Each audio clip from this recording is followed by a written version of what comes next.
Sejarah Kerajaan Jenggala. Kerajaan Jenggala adalah salah satu dari dua pecahan kerajaan Kahuripan yang dipimpin oleh Airlangga dari Wangsa Isyana.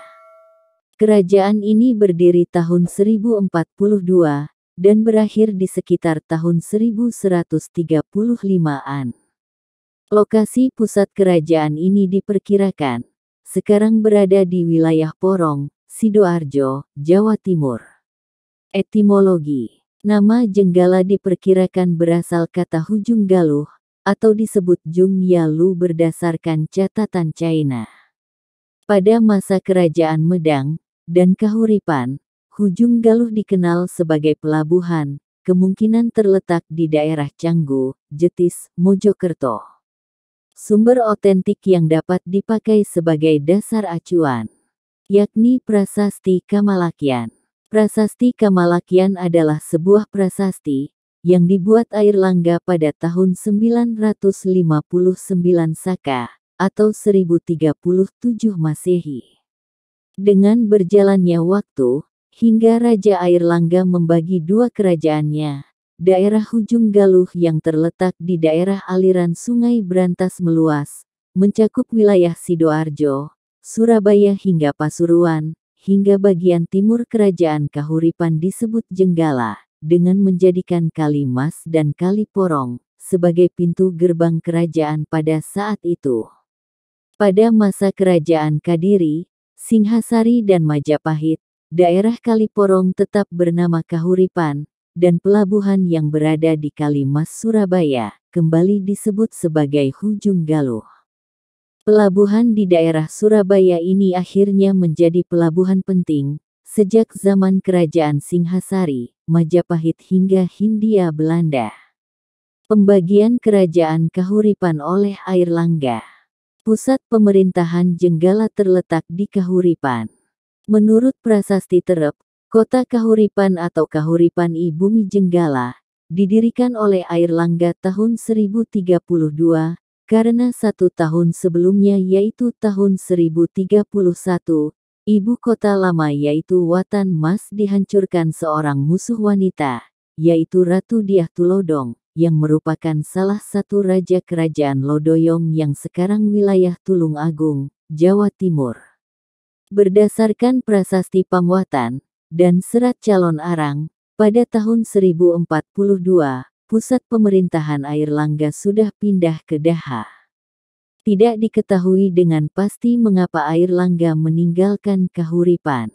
Pada tahun 1042 itu pula, Airlangga turun tahta. Putri mahkotanya yang bernama Sanggramawijaya Tunggadewi, lebih dulu memilih kehidupan sebagai pertapa, sehingga timbul perebutan kekuasaan antara kedua putra Airlangga yang lain, yaitu Sri Samarawijaya dan Mapanji Garasakan. Akhir November tahun 1042, Airlangga terpaksa membagi dua wilayah kerajaannya. Sri Samarawijaya menjadi raja wilayah Panjalu, di sebelah barat, yang berpusat di ibu kota baru, yaitu Daha. Sedangkan Mapanji Garasakan menjadi raja wilayah Jenggala, di sebelah timur, yang berpusat di ibu kota lama, yaitu Kahuripan. Masa pemerintahan. Masa pemerintahan Jenggala sepeninggal Airlangga, dipenuhi oleh perang saudara antara Jenggala melawan Panjalu. Mula-mula kemenangan berada di pihak Jenggala.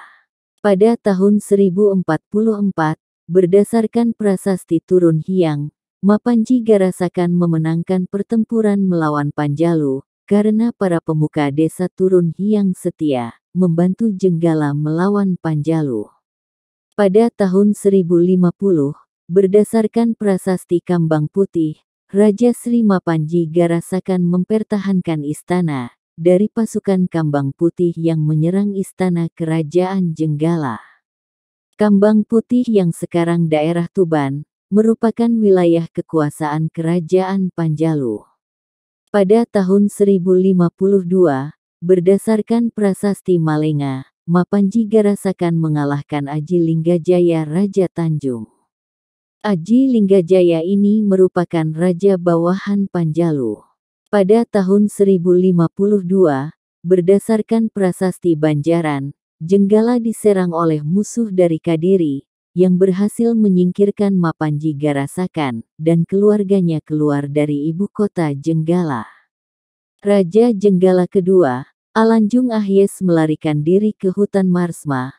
Untuk menyusun kekuatan, ia kemudian berhasil merebut kembali ibu kota Jenggala, berkat bantuan para pemuka desa Banjaran. Pada tahun 1053, berdasarkan prasasti Garaman, Mapanji Garasakan mengalahkan Aji Panjalu dari Kadiri dibantu oleh pasukan dari desa Garaman. Pada tahun 1059, berdasarkan prasasti Sumengka, Raja ketiga Jenggala, Samarot Saha, dibantu para pemuka desa Sumengka, memperbaiki saluran air peninggalan air Langga, yang dimakamkan di Tirta atau pemandian. Raja-Raja Jenggala. Pada awal berdirinya, Kerajaan Jenggala lebih banyak meninggalkan bukti sejarah daripada Kerajaan Kadiri, tetapi hanya 3 orang raja yang diketahui memerintah Jenggala yaitu 1. Mapanji Garasakan, berdasarkan prasasti Turun Hyang 2 tahun 1044, prasasti Kambang Putih, dan prasasti Malenga tahun 1052. 2. Alanjung Ahyes, berdasarkan prasasti Banjaran tahun 1052. 3. Samarot Saha, berdasarkan prasasti Sumengka tahun 1059. Akhir Kerajaan Jenggala. Meskipun Raja Jenggala yang sudah diketahui namanya hanya 3 orang saja, namun kerajaan ini mampu bertahan dalam kurun waktu kurang lebih 90 tahun lamanya. Pada tahun 1135, menurut prasasti Ngantang, Kerajaan Jenggala akhirnya ditaklukkan oleh Sri Jayabaya Raja Kadiri, dengan semboyannya yang terkenal, yaitu Panjalu Jayati, atau Kadiri Menang. Sejak saat itu wilayah Jenggala menjadi bawahan Kerajaan Kadiri. Menurut Kakawin Smaradahana, Raja Kadiri yang bernama Sri Kameswara, yang memerintah sekitar tahun 1182 hingga 1194, memiliki permaisuri seorang putri Jenggala bernama Kirana.